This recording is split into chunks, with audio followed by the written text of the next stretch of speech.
A Rede Globo For example, the Global Network estava quase quebrada was almost in bankrupt, e nós outros ajudamos a salvá-la. and actually, him as a president, he helped Global to survive. Oh, big mistake.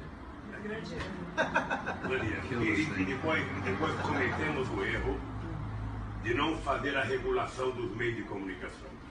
Se eu pudesse retratar uma imagem das sacadas que eu tomei e eu pudesse tirar a camisa, meu corpo estava mais estraçalhado do que o corpo de Jesus Cristo e por tanto estraçalhado dele colocou. Eu tenho uma história pública conhecida. Acho que só ganha de mim aqui no Brasil Jesus Cristo. Só. Está descrito na peça do Ministério Público. Doutor, se o senhor soubesse quanta gente usa o meu nome em vão, de vez em quando eu fico pensando para as pessoas lerem a Bíblia, para não usar tanto o meu nome. Aqui no Brasil, por exemplo, Martim, as mulheres pobres, elas morrem tentando fazer aborto porque é proibido, o aborto é ilegal. Então uma mulher pobre, ela fica cutucando o seu útero com agulha de crochê. Ela fica tomando chá de qualquer coisa.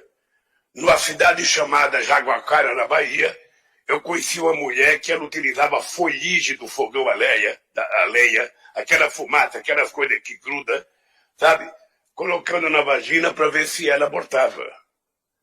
Olha, quando que a madame ela pode fazer um aborto em Paris? Ela pode escolher Berlim. Ir para Berlim procurar uma boa clínica e fazer um aborto.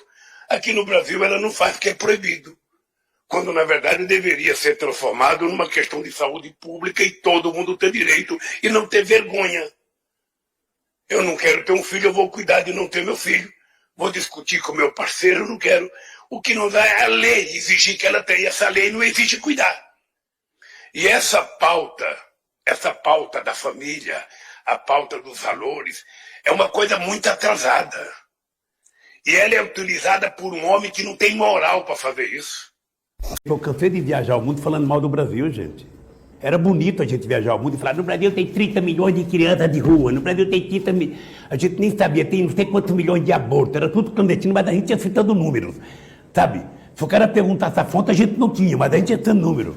Eu não esqueço nunca, eu estava debatendo, o Roberto Marinho e o Jaime Lerner em Paris. Mas eu estava dizendo, porque no Brasil tem 25 milhões de crianças de rua. Eu era aplaudido calorosamente pelos franceses. Quando eu terminei de falar, o Jaime Lerner falou assim para mim, ô Lula, não pode ter 25 milhões de crianças de rua, Lula. Porque senão a gente não conseguiria andar nas ruas, Lula. É muita gente. Já que o senhor falou, deu uma indicação de livro para nós, eu queria deixar um presente de um livro aqui, que eu acho que todos que estão assistindo têm conhecimento dele. Que bacana. A Bíblia. E eu queria saber do senhor. O que eu acho disso aqui?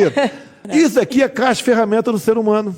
Verdade. É o João 832. Quando eu comecei a fazer campanha com o João 832, chegou uma jornalista e falou, tu não vai ganhar para nada, cara. Você tem que mentir, senão você não ganha eleição. E eu persisti no João 832.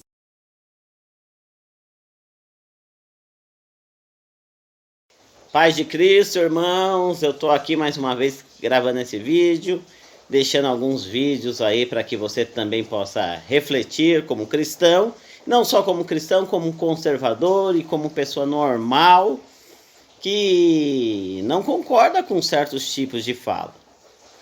Mas nesse vídeo eu quero mostrar um povo que durante mais de 30 anos sofreu com os ataques da Rede Globo de televisão e da mídia como um todo, a mídia profissional, né, que assim é conhecida.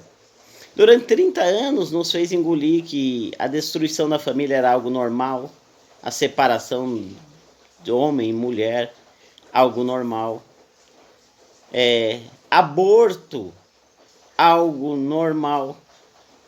Princípios familiares, vovó, mandamentos, filhos, homem com mulher, do jeito que deve ser, do jeito que manda a Bíblia, a aliança de Deus com o homem no Éden.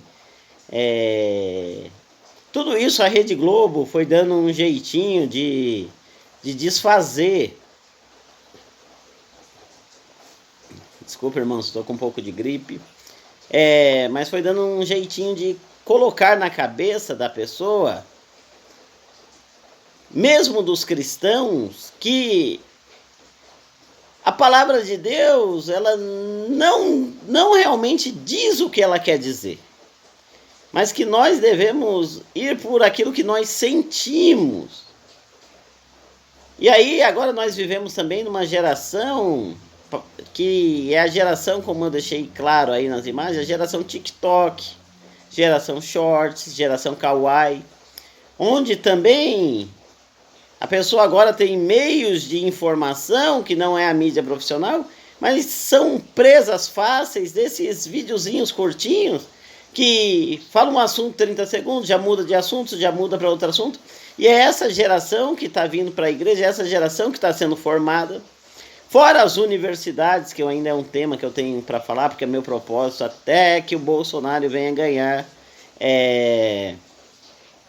eu vou fazer vídeos até lá e vou colocando coisas cada vez mais pesadas, vou tocar em feridas, porque as pessoas não se posicionam, ficam isentas, e o pior argumento do isentista é que a Bíblia, a cruz de Cristo, não nos autoriza a escolher fulano A ou B, ou pelo menos nos autoriza, mas a gente não pode se posicionar. Quer dizer, eu não posso nem dizer o meu voto, porque isso pode causar briga. Como que eu não posso dizer o meu voto? Se a política fosse só uma questão da polis, administração pública, do dinheiro público, então um diz eu quero mais educação, o outro diz eu quero mais saúde, o outro diz eu quero mais segurança, cada um escolhia exatamente o que queria e estava tudo bem.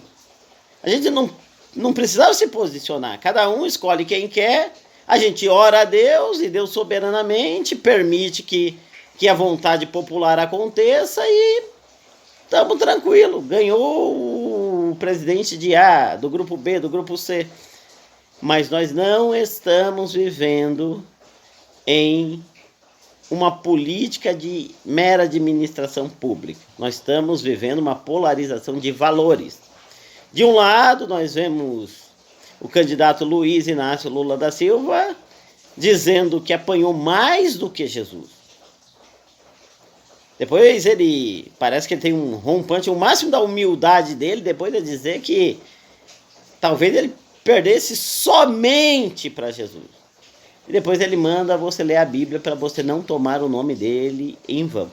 Lógico que se trata de alguém psicopata que já perdeu a noção da realidade, porque ele se coloca como divino. Depois ele vai defender a pauta do aborto claramente. Ele vai dizer que é uma questão de saúde pública, que as pessoas devem decidir se a madame pode fazer, porque a do pobre não pode fazer. Não, a madame não pode fazer. É o contrário, a Bíblia diz que nós não podemos assassinar crianças no útero. Essa ideia de aborto, interrupção da gravidez, são palavras bonitinhas, né? Para a gente não ficar tão chocado. Como dizer, triturar criança no útero, isso que é aborto. Assassinar no útero. A síndrome de Faraó, jogar as crianças para serem mortas, né? Depois de Herodes, mata todas as crianças para ver se mata Jesus também. Então essa história de matar criança é antiga, de crianças inconvenientes é antiga, de não deixar a nação continuar através de matar as crianças é algo extremamente antigo. E depois a gente vai ver que no começo ele disse que a Globo estava falindo, ele ajudou a levantar a Globo, mas o único problema dele foi não ter regulamentado os meios de comunicação. Ele devia ter ajudado a Globo, mas cobrado em contrapartida um apoio total, porque ele tem uma ideia totalitária de poder. E depois ele conta que saía pelo mundo mentindo, e eu dizia que tinha não sei quantos milhões e não tinha número, não sabia, mas a gente ia mentindo, e ele conta em tom de ser engraçado. Ele não conta isso para ser engraçado, ele diz que mentir é engraçado. Então ele nos estimula a mentir, ele não conta uma piada simples. E em contraste, eu poderia pegar um monte de coisas do presidente Bolsonaro para fazer um contraste de diferença. Ele falando de pátria, de família, de não do aborto, mas aí eu achei esse vídeo resumido na internet, em onde ele ganha uma Bíblia de presente. Oh, que legal, uma Bíblia! O que você entende da Bíblia? Para mim, isso é uma caixa de ferramenta do ser humano.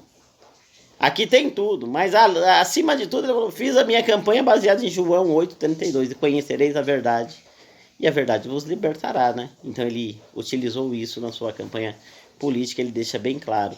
Mas quando ele diz que a Bíblia é uma caixa de ferramentas do ser humano, eu concordo plenamente com ele. Porque a Bíblia me ensina como ser um bom filho, a Bíblia me ensina como ser um bom pai, a Bíblia me ensina como ser um bom marido, a Bíblia me ensina como investir as minhas finanças, a Bíblia me ensina como passar pelas crises, a Bíblia me ensina como passar pelo vale de sombra e de morte, a Bíblia me ensina como passar pela felicidade, a Bíblia me ensina que eu devo ser marido de uma só mulher, a Bíblia me ensina o amor para com o próximo, a Bíblia me ensina todos os aspectos da minha existência aqui. Depois a Bíblia se torna transcendental. A Bíblia me ensina que eu vou perder meu pai, minha mãe, meus entes queridos, mas este não é o fim. Ela me diz que um dia nós ouviremos do céu, como voz de arcanjo, ou o próprio arcanjo soará a trombeta, e os mortos em Cristo ressuscitarão primeiro. E nós, por enquanto eu estou vivo, era essa a expectativa de Paulo, né? E nós, os que estivermos vivos, de maneira nenhuma vamos antes do que eles, mas seremos antes todos transformados para irmos ao encontro do Senhor nos ares. Então a Bíblia faz uma proposta para mim de toda a minha existência aqui e mais uma vida transcendental. E diz que se eu não aceitar a Cristo Jesus e me tornar uma nova criatura nele, que me parece, né, que os princípios conservadores são todos bíblicos, ou de alguma forma foi tirado da Bíblia, e que os princípios comunistas que defende o senhor Luiz Inácio Lula da Silva, ex-presidiário, ex-condenado, ex-presidente também, porque ele já teve a chance dele, me parece que são antagônicos. Me parece que um representa as ideias bíblicas e outro representa a ideia diabólica. Né? Então é nessa perspectiva aqui que eu me posiciono. E venho pedir para você se posicionar também. Porque se a Bíblia me ensina tudo dessa existência e mais a vida no porvir, engraçado que alguns líderes dizem que a Bíblia não nos ensina a votar. Que a gente tem que olhar para a cruz, e a cruz nos isenta. Não é que a Bíblia nos proíbe de votar. A pessoa até diz que nós precisamos exercer nossa cidadania. Mas eu não posso dizer, eu não posso influenciar, eu não posso ver um assassino se querendo se reeleger, eu não posso ver um ladrão querendo chegar ao poder, eu não posso ver alguém que vai destruir a família, alguém que diz que vai perseguir os cristãos, alguém que é ateu, alguém que toma passe no terreiro de macumba, alguém que é totalmente anticristo e às vezes se coloca no lugar de Cristo, porque essa é uma das características do anticristo, se colocar como sendo Deus e se assentar no coração do homem. Votar no Lula, no PT, hoje já se tornou idolatria. Porque tem gente que não importa o que você fale, não importa o que você mostre na Bíblia, ele vai votar nele sim, não adianta. Eu não sou idólatra de Bolsonaro, não. Por enquanto ele é o que tem de melhor. Já assisti 4 anos o governo dele, sem corrupção. E aí a professora da minha filha, a Nathalie, falou, mas o Bolsonaro também roubou. Eu pedi para ela levar um caderno para a professora escrever o que ele roubou e quais são os artigos que ele foi condenado, tal, por roubo, ou da sua família. Não tem. Se você tiver, me manda. Agora, o problema é que também existem cristãos adivinhos. Ele não roubou, mas vai roubar. Meu irmão, Judas era Judas, mas deixa Judas. Jesus permitiu que Judas se manifestasse e o traísse. Ele já não foi expulsando Judas antes da traição. Então você precisa deixar que o mal se manifeste. Se Bolsonaro for mal, for ser ladrão, ele vai se manifestar. Eu nunca mais votarei nele, se de fato for um escândalo, tá? Então aqui não é Eu idolatro Lula, mas você idolatra... Não tem nada a ver. Eu estou do lado da palavra de Deus. E eu acho que o homem de Deus tem que se posicionar. Às vezes você é líder de igreja, líder de cristão, fala, eu não quero me posicionar porque eu posso magoar alguns da igreja. Você não precisa, então, se posicionar dizendo vote em A ou B. Mas declare o seu voto, diga. Eu respeito a opinião de todo mundo, mas lendo a Bíblia, eu me obrigo, ou Cristo me obriga, ou eu sou impelido pela vontade de Cristo, ao conhecer a Bíblia, a votar em candidato conservador, que é o Bolsonaro. Então, eu acho que mediante esses vídeos aí, ficou facinho saber em que lado o cristão deve votar. Para mim tá claro, mas eu vou continuar fazendo vídeos e eu vou fazer uma análise de por que muitos líderes cristãos não apoiam político nenhum, são contra apoiar políticos, mas são políticos dentro de seus ministérios. Eu sei que vai chocar muita gente, muitos já disseram para eu não fazer isso, mas o meu compromisso é com a verdade. Amém, meus irmãos? Que Deus abençoe a sua vida, que Deus abençoe a nossa nação, que Deus abençoe o Brasil e que nós possamos ter mais alguns anos de prosperidade antes que a apostasia que a Bíblia profetizou se aconteça na sua plenitude. Que Deus te abençoe.